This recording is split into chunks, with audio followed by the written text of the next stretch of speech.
Hello friends, welcome back to LGR study. साथियों, आपको बता दें कि आज हम साइकोलॉजी के कुछ महत्वपूर्ण प्रश्नों को कवर करने वाले हैं जो इंटरमीडिएट बोर्ड एग्जाम के लिए काफ़ी महत्वपूर्ण है। और आपको बता दें कि ये इस सीरीज़ का छठा वीडियो है। 5 वीडियो ऑलरेडी इस चैनल पर अपलोड हो चुका है। तो आप यदि इस सीरीज़ को ज्वाइन कर चुके हैं तो जल्द से जल्द लाइक कर दें, अपने दोस्तों में शेयर कर दें ताकि वो भी इसका फ़ायदा उठा सके। LGR स्टडी को सब्सक्राइब नहीं किए हैं तो सब्सक्राइब कर लें, क्योंकि सभी सब्जेक्ट का सेशन यहाँ पर चल रहा है। और सबसे बड़ी बात, LGR स्टडी ऐप जो कि आपके बोर्ड एग्जाम के लिए काफ़ी हेल्पफुल होने वाला है, तो इसको डाउनलोड करना नहीं भूलेंगे, जिसकी विशेषताओं के बारे में हम आपको आगे बताने वाले हैं। टेलीग्राम चैनल को ज्वाइन कर ले। तो आइए ऐप के बारे में थोड़ी सी जानकारी हम आपको दे देते हैं। आप किसी भी फैकल्टी का तैयारी कर रहे हो, चाहे वो आर्ट्स हो, साइंस हो, कॉमर्स हो, सभी फैकल्टी के सभी सब्जेक्ट का इस ऐप में आपको VVI ऑब्जेक्टिव क्वेश्चन का PDF, VVI सब्जेक्टिव क्वेश्चन का PDF, quick revision notes, model paper का PDF, क्लास नोट्स और तैयारी पूरी होने के बाद ऑनलाइन टेस्ट लिए जाएंगे। और ये सारी सुविधाएं बिल्कुल फ्री होगी इस ऐप पर, इसलिए इस ऐप को आप डाउनलोड करना नहीं भूलेंगे। तो आइए क्वेश्चन की ओर बढ़ते हैं। सबसे फर्स्ट क्वेश्चन है, किसने आत्मसिद्धता की अवधारणा को प्रस्तुत किया था?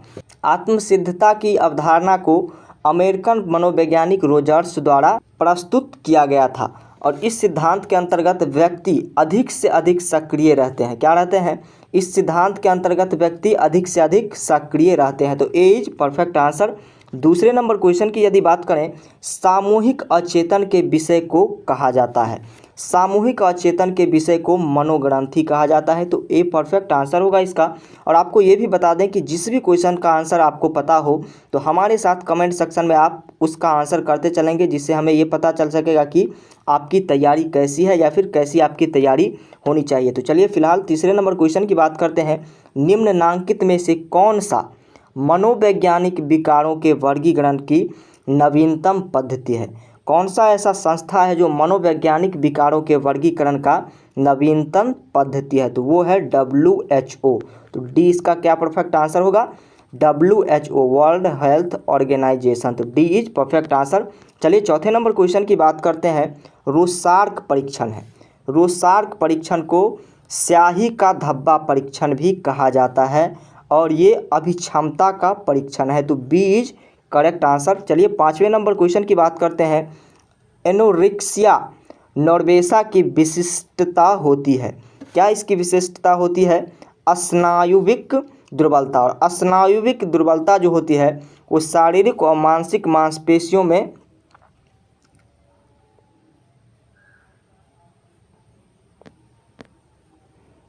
और स्नायुविक दुर्बलता उसके अंतर्गत शारीरिक और मानसिक परेशानियों को व्यक्ति को झेलना पड़ता है। तो ये क्या होगा? इसका परफेक्ट आंसर होगा। छठे नंबर क्वेश्चन की यदि बात करें, दबाव प्रतिरोधी व्यक्तित्व में कौन विशेषता नहीं पाई जाती है? जो व्यक्ति दबाव को सहन नहीं कर सकता है उसमें कौन सी विशेषता जो है वो नहीं पाई जाती है?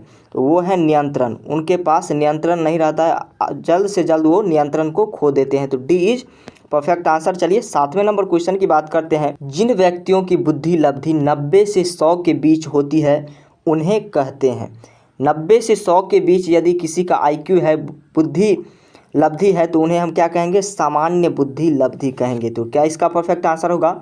सी इसका परफेक्ट आंसर होगा। फिलहाल आठवें नंबर क्वेश्चन की ओर बढ़ते हैं। और आठवां नंबर क्वेश्चन जो है, किसने सर्वप्रथम स्वीकार किया कि द्वंद्व एवं अंतर्वैयक्तिक संबंधों में बाधा मानसिक विकारों के महत्वपूर्ण कारक है? इसका परफेक्ट आंसर सी होगा, जो यूनानी साइकोलॉजिस्ट थे। तो सी इज परफेक्ट आंसर।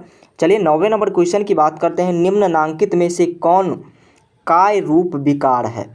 इनमें से सभी जो है वो काय रूप विकार है हमारे हिसाब से, चाहे वो पीड़ा विकार हो, काय अलंबिता विकार हो, परिवर्तन विकार हो, तीनों क्या है? काय रूप विकार है। तो डी इज परफेक्ट आंसर। चलिए नेक्स्ट क्वेश्चन की बात करते हैं। और 10वां नंबर क्वेश्चन जो है, फ्राइड के अनुसार ओपिडिक्स की अवधि में बालक प्रतियोगिता करता है। किससे प्रतियोगिता करता है? बहन से, भाई से, माता से, पिता के साथ। किनके साथ? पिता के साथ ओपिडिक्स की अवधि में बालक प्रतियोगिता करता है। तो डी क्या होगा? इसका परफेक्ट आंसर होगा। 11वें नंबर क्वेश्चन की बात यदि करें, निम्नलिखित में से कौन युंग के व्यक्तित्व प्रकार के अंतर्गत समझा जाता है? तो आपको बता दें कि अंतर्मुखी को युंग के व्यक्तित्व प्रकार के अंतर्गत समझा जाता है। तो ए परफेक्ट आंसर होगा इसका। चलिए 12वें नंबर क्वेश्चन की बात करते हैं। सामान्य अनुकूलन संलक्षण या GAS के संप्रदाय को किसने प्रस्तुत किया था? हैंस शैली द्वारा GAS के संप्रदाय को प्रस्तुत किया गया था। तो बी क्या होगा? सही आंसर होगा 12वें नंबर क्वेश्चन का।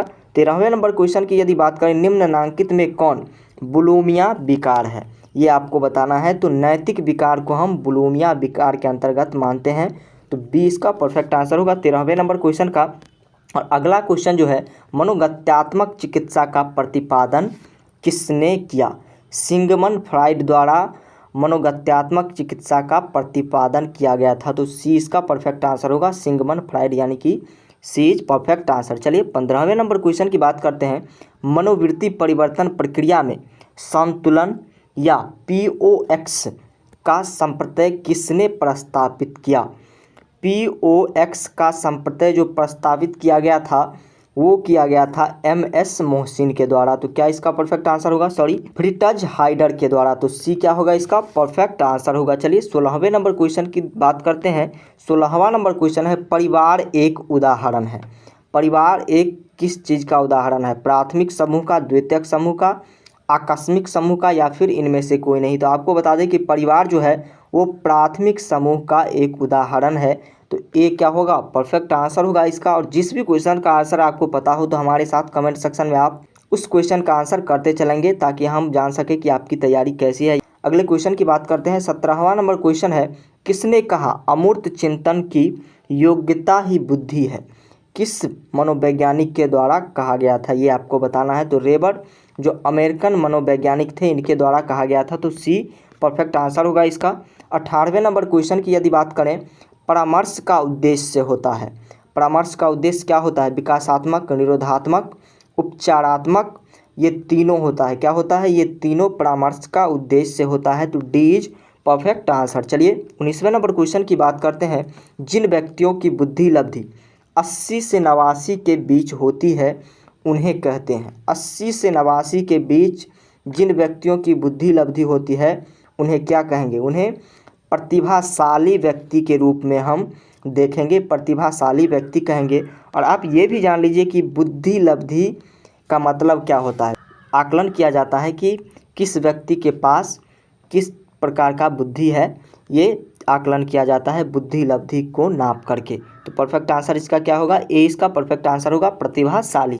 आइए 20वें नंबर क्वेश्चन को देखते हैं। शरीर भाषा में निम्न में से कौन कारक शामिल नहीं है?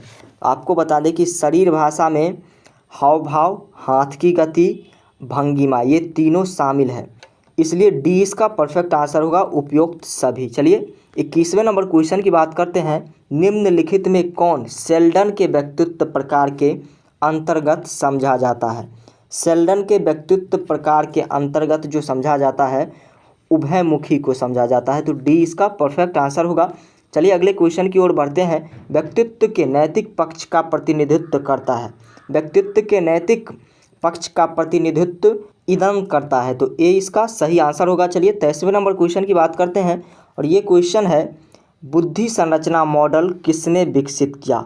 अमेरिकन साइकोलॉजिस्ट जो थे गिलफोर्ड, इनके द्वारा बुद्धि संरचना मॉडल को विकसित किया गया था। तो बी इज करेक्ट आंसर।